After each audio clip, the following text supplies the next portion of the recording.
жүрек тыныш болса, бүкіл әлем тыныш болады. İnşallah әлемге, Құдай қаласа, жүректің ғылымын ұсынамыз. Халқымыз иншалла әлемге үлгі болады.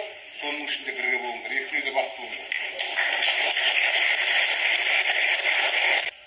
Құдайды тану үшін жүрек керек, ал жүрекке еңбек керек, тазарту. Жүректі тазарту деген ол оңай нәрсе емес.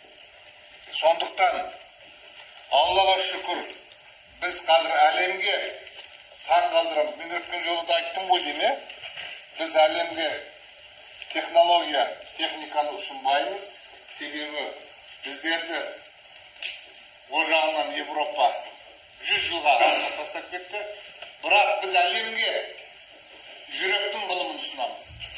Сонымен еліміз әлемге үлгі болады деген үмітіміз бар. İnşallah Қазақстан келіп әлем жүрек ғылымын үйренеді.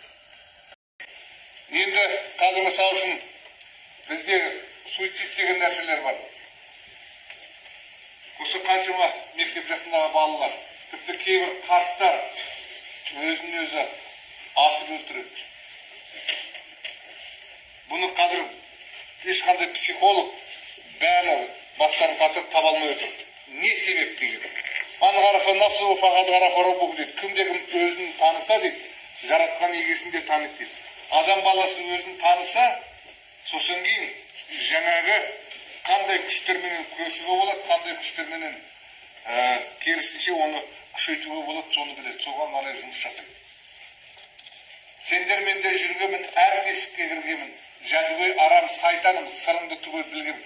Біз сайтанның сырларын білмегендіктің себебінен сондай қиындыққа ұшырайды адам баласы. Неге?